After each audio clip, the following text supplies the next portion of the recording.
ഞാനും തോമാച്ചനും പ്രായക്കാരായിരുന്നു. ഞങ്ങൾ തമ്മിൽ ഒരുപാട്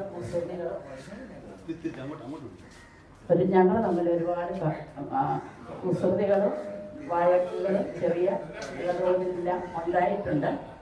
അതെല്ലാം ഇപ്പോൾ എനിക്ക് നല്ല ഓർമ്മകളായിട്ട് എൻ്റെ മനസ്സിൽ തങ്ങി നിൽക്കുക. ഞാൻ ഓർക്കുവാണ്, ഞങ്ങൾ ചെറുപ്പമായിരുന്ന സമയത്ത് കുരിശ് വരയ്ക്കാനിരിക്കുമ്പോൾ തോമാച്ചൻ എപ്പോഴും ആദ്യത്തെ രഹസ്യം ചെല്ലണം. അപ്പോഴും കുഞ്ചാച്ചൻ എന്നോട് പറയും, ഇനി നീ ആദ്യം ചൊല്ലിക്കോളാൻ പറയും.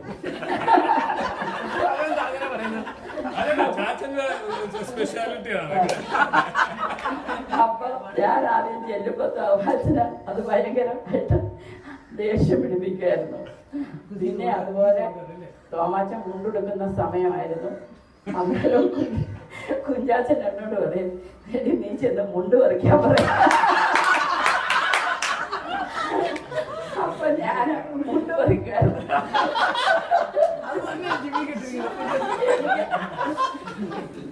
തോമാച്ചൻ തന്നെ ഓട്ടിക്ക് പഠിക്കാനായിട്ട് ഞങ്ങൾ ഈ വീടിന് ചുറ്റും ആ ഡൈനിങ് റൂമിൽ പ്രത്യേകിച്ച് ഏത് സമയം ഓട്ടോ ബഹളമായിരുന്നു. അങ്ങനെ ഒരു പ്രാവശ്യം ഞങ്ങൾ ഇതുപോലെ വഴക്കുണ്ടായി ഓടി വന്നപ്പോൾ ഇച്ചാച്ചൻ ഉറങ്ങുന്ന സമയമായിരുന്നു. ഉച്ച കഴിഞ്ഞ ഇച്ചാച്ചൻ ഓടി വന്ന് ഞങ്ങളെ രണ്ടുപേരെയും മുട്ടുകുത്തി കൈ വിരിച്ചു പിടിപ്പിച്ചു. അടിച്ചില്ല. പിന്നെ അതുപോലെ ഞങ്ങൾ രണ്ടുപേരും വഴക്കുണ്ടാക്കി ഓടിയപ്പോ അമ്മച്ചി വന്നപ്പോ അമ്മച്ചിയുടെ കൈ താങ്ങി. അപ്പൊ അമ്മച്ചി എപ്പോഴും പറയുന്നത്, ഈ ജൂസി തോമസ് ഈ വീട്ടിലുണ്ടെങ്കിൽ എന്തൊരു വഴക്കും ബഹളം. പിന്നെ അതുപോലെ ഒരു പ്രാവശ്യം ഞാൻ ഓർക്കുന്നു, ഞങ്ങൾക്ക് എല്ലാവർക്കും മീസിൽസ് പിടിച്ച് കിടക്കുമായിരുന്നു. തോമാച്ചനും ഉണ്ടായിരുന്നു 5-ാം പനി. അപ്പം കുഞ്ചാച്ചന്റെ കല്യാണമായിരുന്നു. ഞങ്ങൾക്കൊന്ന് പോകാതെ ഞങ്ങളെല്ലാം സങ്കടപ്പെട്ടിരുന്നു. തോമാച്ചന് ആ ഇട്ട വേഷത്തിൽ തന്നെ ഓടിപ്പോയി കാറിൽ കയറിയിരുന്നു. കുഞ്ചാച്ചൻ ഏതായാലും കൊണ്ടുപോയി. അവിടെ ചെന്നപ്പോ അമ്മച്ചി നോക്കിയപ്പോ തോമാച്ചന് ഏറ്റവും മുമ്പിൽ അല്ലിരിക്കുന്നു. അതുപോലെ പുള്ളിക്ക് വെടിവെക്കാൻ ഭയങ്കര ഇഷ്ടമായിരുന്നു. പട്ടിയെ ചെറുപ്പം തൊട്ടേ ഇഷ്ടമായിരുന്നു, പട്ടികളെ. പിന്നെ സിനിമ കാണാൻ ഭയങ്കര ഇഷ്ടമായിരുന്നു. അപ്പം ഞാൻ ഓർക്കുന്നുണ്ട്, മലബാർ ഹൗസിൽ ഇപ്പോൾ ഒരു ഓൾറൗണ്ടർ എനിക്ക് ഉണ്ടായിരുന്നത്. പുള്ളിയായിട്ട് രാത്രി ഇച്ചാച്ചൻ അറിയാതെ ഫസ്റ്റ് ഷോയ്ക്ക് ഈ പിന്നെ പാടാത്ത പൈങ്കിളുകൾ ഒരു ഹിറ്റ് സിനിമയായിരുന്നു അന്നത്തെ കാലത്തെ. അത് കാണാൻ പോയത് ഓർക്കുന്നു. തന്നെ അല്ല, ഔസേപ്പിന്റെ കൂടെ പോയത്. അവർ തന്നെ നടന്നായിരിക്കും. അന്നത്തെ കാലത്ത് നടന്നല്ലേ രാത്രി പോകാൻ പറ്റുള്ളൂ. അങ്ങനെ പോയി. അത് ഓർക്കുന്നു. പിന്നെ വെടിവെക്കാനും ഒക്കെ ഇഷ്ടമായിരുന്നു. അതുപോലെ പക്ഷികളെയൊക്കെ വെടിവെക്കുമായിരുന്നു. പിന്നെ തോമാച്ചന് അതുപോലെ ഇപ്പോൾ കാണുന്ന പോലെ അല്ലായിരുന്നു തോമാച്ചൻ. തോമാച്ചനെ കണ്ടാൽ നല്ല സുന്ദരൻ, നല്ല യോഗ്യനായിരുന്നു. പിന്നെ നല്ലവണ്ണം പാട്ട് പാടുമായിരുന്നു. ആ സമയത്തെ പുള്ളിയുടെ ഏറ്റവും ഇഷ്ടപ്പെട്ട പാട്ട് നീ മധു പകരും, പിന്നെ എവർഗ്രീൻ ട്രീ. അതെല്ലാം ഇഷ്ടമുള്ള ഒരു കൂട്ടത്തിലായിരുന്നു. നല്ല ജോവിയലായിരുന്നു. അതുപോലെ നല്ല സ്നേഹമുള്ള ആളായിരുന്നു.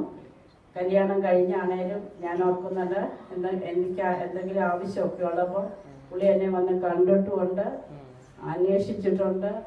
അങ്ങനെ വളരെ സ്നേഹമുള്ള ഒരു ആളായിരുന്നു. ഇതൊക്കെയാണ് എൻ്റെ ഓർമ്മയിൽ തോമാച്ചിനെ പറ്റി നല്ല നല്ല ഓർമ്മകൾ. ബാംഗ്ലൂരിൽ കോളേജ് ആയിരുന്നപ്പോഴും അവിടുത്തെ വലിയ യോഗ്യനായിരുന്നു. ഹോസ്റ്റലിൽ കാണാൻ ഡബിൾ റീസൺ ഉണ്ടായിരുന്നു.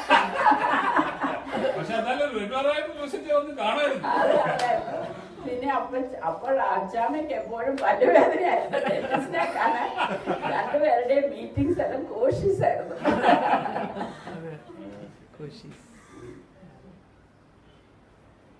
ഇതൊക്കെയാണ് എനിക്ക് തോമാച്ചിനെ കുറിച്ചുള്ള ഓർമ്മകൾ എൻ്റെ മനസ്സിൽ തങ്ങി നിൽക്കുന്നത്. പിന്നെ ഈ നമ്മുടെ ഫാമിലി ഗെറ്റ് ടുഗെദർ ഇങ്ങനെ നടന്ന് പോകണമെന്ന് എനിക്ക് വളരെ ആഗ്രഹമുണ്ട്. നമ്മളെല്ലാം തമ്മിൽ കാണുകയും യങ് ജനറേഷനായിട്ട് ഒരു അടുപ്പം വരികയും എല്ലാ യൂണിറ്റിക്ക് വേണ്ടി. കാരണം കുടുംബം ബന്ധങ്ങൾ വലിയൊരു സ്വത്താണ്, അത് നമ്മൾ ഒരിക്കലും കളയരുത്. ഇത് സംഘടിപ്പിച്ച എടുത്ത എല്ലാവരോടും, പ്രത്യേകിച്ച് ജിമ്മി, രമേശ്, ഇവരോടെല്ലാവരോടും പ്രത്യേക ഒരു താങ്ക്സ് പറയുന്നു. അത് വീണ്ടും വളരെ ഉത്സാഹപൂർവ്വം ചെയ്യണമെന്ന് അപേക്ഷിക്കുന്നു.